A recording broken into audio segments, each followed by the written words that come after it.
Alaska again. First, we had the flooding, big earthquake. Now we have the snow that has caused a tragedy. For me, when I see these images, my heart breaks, guys. Record snow sinks multiple vessels at the Juneau Harbor, and it triggers an avalanche risk in Alaska. So the images that you're about to see, it's crazy. I mean, usually you don't leave your boat in the harbor if you know that the water might freeze. That's not such a problem with salt water, right? But that snow is going to sink your boat. My heart breaks. I love boats. I've been sailing all my life. So that's why I thought you might be interested in that. It's really, guys, let's have a closer look into this. And by the way, guys, can you do me a favor? Doesn't cost you anything. Please click the like and the hype button to support my channel. Thank you so much for doing this. Let's go to Alaska. Record snowfall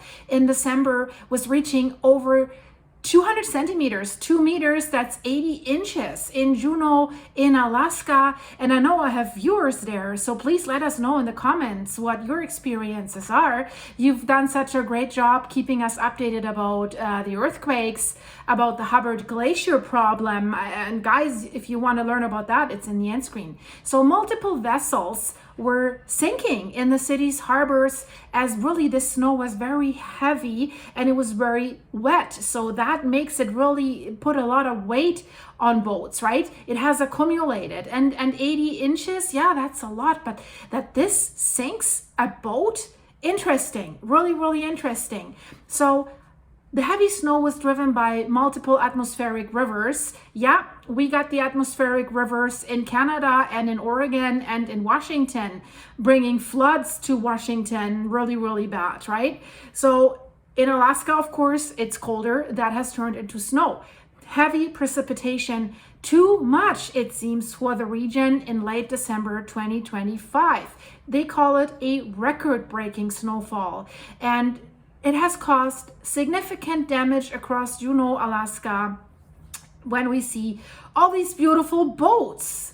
So according to the National Weather Service, the city has received, if we want to be accurate, 209 centimeters or 82.3 inches of snow just in December. And that is surpassing the previous record of only, we have to say only, guys, because it's significantly less, 139 centimeters or 54.7 inches. And that record was set in 1964. So the heaviest accumulation of that occurred on December 30th. So almost at the end of the year, it was giving it an out of the year. So just on December 30th, so listen to this, we had 41.7 centimeters, that's 16.4 inches of snow coming down within 24 hours. So that has also set a new daily snowfall record for the month of December. The snow depth has reached 127 centimeters, that is 50 inches by December 31st. So that has marked one of the highest year-end totals ever recorded in Southeast Alaska. So a lot of records were broken by the snowfalls and a lot of boats did have to sink because of that.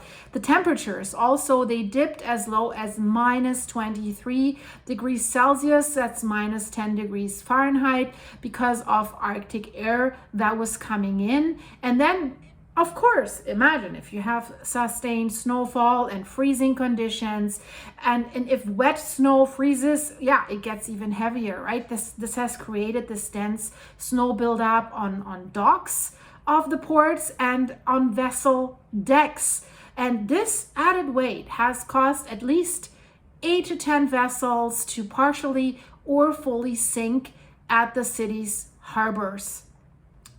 All these storms that were coming with the atmospheric rivers, many days of heavy precipitation to Southeast Alaska specifically. The storms were associated with also a strong onshore flow and low-level moisture convergence that has produced this continuous snowfall rather than the usual winter rain.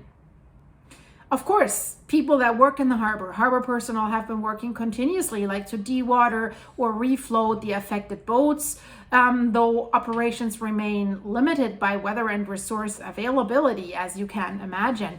So not good for the owners of these boats. The images are like baffling, I find. The Coast Guard officials have warned that these heavy snow loads can significantly destabilize or reduce vessel stability, and that increases the risk of like capsizing and potential fuel spills as well, of course. So hopefully most boats will be tightly locked up so that no water can intrude. But if they're underwater for quite a while, eventually damage will definitely happen. That's out of the question. And let's talk about the avalanches. Of course, not in the harbor directly, but elevated in steep terrain, and we have a lot of steep terrain in the surrounding areas. Thane Road and other avalanche prone corridors that are well known were closed temporarily for mitigation operations. And also the problem is with that much snow, the city services, including waste collection, some airport operations were disrupted during the peak of this storm cycle. And also Juneau International Airport has temporarily closed runways for snow removal, but that has since reopened following improved conditions. So guys, if you want to know about the Hubbard Glacier earthquake with the epicenter right underneath the mountains and the glacier area that is covered by ice, where you can't really see whether cracks have opened, you have to look at the ice. It's very, very interesting. More than 700 landslides, not like avalanches, landslides that are now visible on these mountains. Very, very interesting, mysterious. Which fault line actually did it? I have looked into this for you guys. And something else, let's go to a little bit of a warmer area. California could become or will become an island, and Nevada will be oceanfront, and the cracking has begun. We see the cracks, we see it cracking, and we see the earthquakes. And this comes, I found out about this when I was investigating the earthquake swarm that keeps rattling the area, Northern California at the border to Nevada for a month. So this is highly interesting. So I put the cold and the warm in the end screen. And guys, if you want to learn more about what's going on above us, we keep getting daily news from Interstellar Object 3I Atlas. And my latest video is basically, I raised the question, NASA, please explain this. At least acknowledge it, because we see Hubble images, and not from one, for like dozens of Hubble images. We see something, we see a symmetric pair of jet, and I'm not talking about the antitail. So symmetric, as if 3I Atlas is looking into the mirror.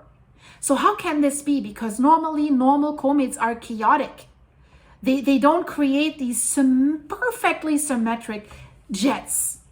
What's the mystery? I have looked into this for you. So the 3I Atlas video is also here in the end screen, and so much more. Thank you for hyping, liking, guys. Please subscribe if you're new here. We are a great group of people, I promise you, and you're getting videos from me every day, 1 or 2, sometimes 3. It depends what Mother Earth is throwing at us, and I'm on the pulse for you guys. Thanks for watching. Stay safe. If you want to support the channel, link is in the description. You can fill me up with coffee. That's my fuel that keeps me going. See you soon.